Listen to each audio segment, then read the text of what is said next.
Alors, je reçois de plus en plus des emails des personnes qui me disent que Stell, franchement, est-ce qu'on donne encore le permis d'études? J'en ai reçu tellement que je me dis qu'il est important pour moi de partager cette vidéo. Alors, tends l'oreille si tu as eu un refus de permis récemment ou alors si tu as entendu des choses de ce genre. On se retrouve donc juste après le générique.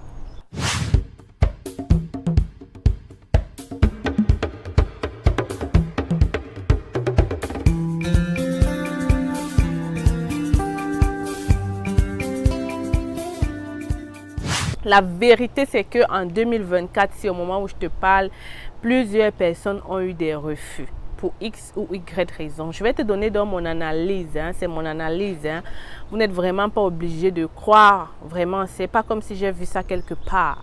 Donc, c'est mon analyse. Écoute très bien ce que je pense. Mais avant de continuer, je dois quand même te dire que je serai au Sénégal.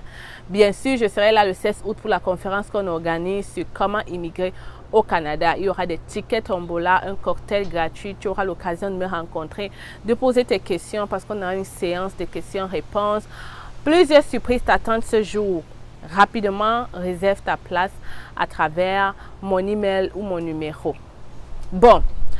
La vérité, c'est qu'il y a trop de refus de visa étudiants.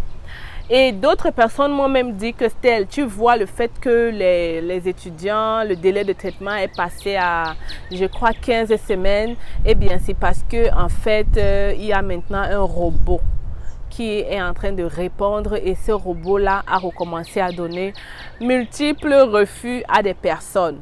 La vérité aussi, c'est qu'il y a des gens qui continuent d'avoir le visa étudiant. J'en ai discuté avec un aujourd'hui. Il a eu son visa en maîtrise à l'université ici au Canada. Donc, déjà, il faut enlever de votre tête qu'on ne donne plus le visa étudiant. Ça, c'est totalement faux parce que je reçois aussi des gens qui ont le visa, comme j'ai dit. Maintenant, qu'est-ce qui peut entraîner autant de refus? Ok? Selon moi, je vais te donner mon analyse. C'est possiblement parce que tu t'es pris trop tard. Surtout au Québec, avec le problème, même pas seulement au Québec. Voilà, je vais vous réexpliquer, même pas seulement au Québec. Vous savez, récemment, je vous ai dit que ce n'est pas seulement au Québec qu'il faut maintenant un CAQ. Même dans les autres provinces, il faut une lettre d'attestation. Ce qui se passe, c'est quoi? C'est que les écoles avaient déjà donné beaucoup d'admission aux gens avant que la nouvelle ne sorte. Qu'est-ce que ces écoles ont fait? C'est qu'ils ont aussi donné des lettres de territoire. Voilà. Et ils ont donné des lettres de territoire. Et quand tu recevais la lettre, tu avais quoi? 2 jours pour déposer. C'était quoi? 1 semaine parfois pour déposer rapidement ta demande de visa. Sinon, voilà, la lettre n'avait plus effet. Ou bien même parfois on te disait que si le quota est déjà atteint pour la région, ça se peut qu'on te donne un refus. Il faut donc comprendre qu'actuellement, en 2024, on vit un problème de quota. C'est vraiment un problème de quota. Avec la nouvelle réforme qui est sortie là en janvier, les écoles se sont retrouvées vraiment en train de faire vraiment tout et tout pour ne pas perdre vraiment. Et du coup, c'est pour ça que vous allez voir autant de refus étudiants. Je vous le dis la vérité. Maintenant, c'est la même chose au Québec. Il y a des gens qui se sont pris peut-être en retard. Nanani, nanana. Ça fait que tout ça, avec le problème de quota des résidents temporaires qu'on vit actuellement au Québec, tout ça n'aide pas. Concrètement parlant, ça n'aide pas. Donc, ça ne veut pas dire qu'on ne donnera plus les visas étudiants. Moi, c'est ma première analyse, problème de quota.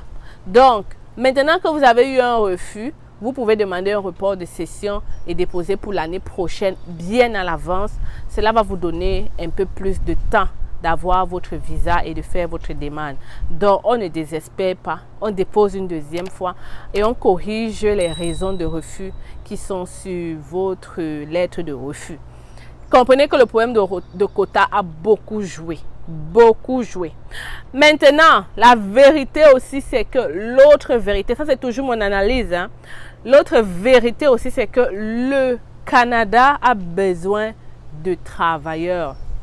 On va dire de résidents permanents.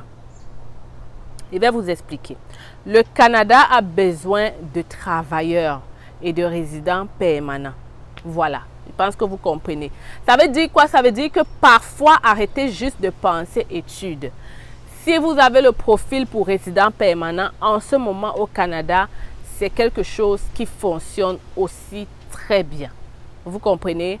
Donc, ils ont besoin des travailleurs et il n'y a rien de mieux qu'un résident permanent. OK? Parce que les résidents permanents vont venir justement combler cette pénurie-là. Ils vont travailler et la pénurie de main-d'œuvre va diminuer. Donc, je veux te dire ici que ce n'est pas vrai qu'on ne donne pas les visas étudiants. C'est vrai aussi qu'il y a eu beaucoup de refus. Mon analyse, c'est qu'avec le problème de quotas, on a eu vraiment de disturb dans le système. Deuxième chose, c'est que parfois, arrête de penser études au cégep seulement. Pense même études à l'université ou bien pense études aussi, pense résidence permanente tout simplement. En ce moment, le Canada a ouvert beaucoup de portes. Ils ont facilité. Ils ont même créé de nouveaux programmes. Les francophones, vous êtes prisés, vous êtes attendus au Canada, pas seulement au Québec. Ne vous concentrez pas seulement au Québec. Le Canada est très grand avec des provinces et hors du Québec, il y a des programmes spécifiques pour vous qui vous attendent, qui sont beaucoup plus favorables. Donc, il faut regarder ces programmes-là de fond en comble, étudier ces programmes-là et soumettre votre profil là-bas.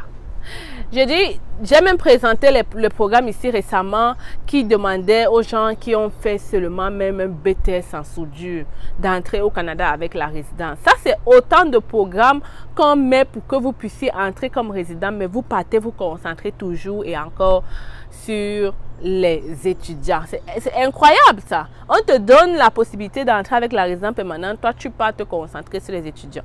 Et je comprends que c'est peut-être parce que avant, on pensait que la résidence était pour les gens qui ont le doctorat, qui sont vraiment trop instruits. Mais comprenez que maintenant, les profils changent. Il faut savoir que l'immigration, c'est en fonction de la demande. Quand les entreprises ont une demande en particulier, eh bien, l'immigration se joint à ça pour pouvoir faire entrer le maximum de personnes. Donc, tout ce qui est technique au Canada en ce moment, pensez aussi résidence et non plus seulement étudiant. Parce que si vous ne pouvez pas avoir la résidence aussi, vous pouvez y entrer sans avoir besoin d'avoir un contrat de travail à l'avance, comparé au permis de travail fermé où tu as d'abord besoin d'avoir un contrat de travail. Donc, vous voyez que franchement, on vous ouvre les portes. Regardez aussi ce côté-là. Et vous viendrez me dire en fait qu'est-ce que vous avez pensé de tout ça. Donc les amis, voilà, c'était pas une vidéo longue, rapide pour vous dire que le Canada est grand ouvert. Les étudiants ne désespèrent pas. Ce n'est pas parce que tu as eu un refus que tu ne peux pas relancer. Maintenant, demande ton report de session et demande une nouvelle admission pour l'année prochaine. Et maintenant, tu auras le temps de faire ton visa. Donc, il y a beaucoup de gens qui commencent déjà à paniquer. Est-ce qu'on doit encore faire les demandes de visa pour le Canada? Est-ce que le Canada est encore ouvert? C'est peut-être parce qu'à côté de toi, il n'y a pas des gens qui ont eu des visas. Moi, j'ai des gens qui ont des visas. Je suis en contact avec des gens dont je te le dis, les gens ont des visas. Voilà, donc voilà mon analyse. Je te laisse ici. On se retrouve dans une autre vidéo. Alors, je te propose ici d'ouvrir un compte bancaire au Canada en étant en Afrique. 2 conditions à remplir. Premièrement, il faut que tu aies ton approbation de visa ou encore que tu sois nouveau arrivant au Canada. Si tu remplis ces 2 conditions, n'hésite pas à m'écrire par email pour que je te donne le formulaire. Si par contre, tu n'as pas encore ton approbation de visa, ce formulaire ne te servira à rien du tout. Ceci concerne donc uniquement ceux qui ont déjà le visa pour le Canada. Ouvrir un compte bancaire en étant à l'étranger te facilitera tes transactions. Tu pourras transférer tout ton argent vers ton nouveau compte ici au Canada. Desjardins, c'est une banque qu'on ne présente plus. Pour moi, en étant résidente permanente au Canada et immigrante depuis 10 ans, c'est la meilleure banque que tu puisses avoir au quotidien. Elle est partout, dans les régions, dans la métropole. Donc, ça facilite vraiment la vie. Je t'invite donc à m'écrire rapidement par email pour profiter de cette occasion. hello@cfacile.com. C'est totalement gratuit.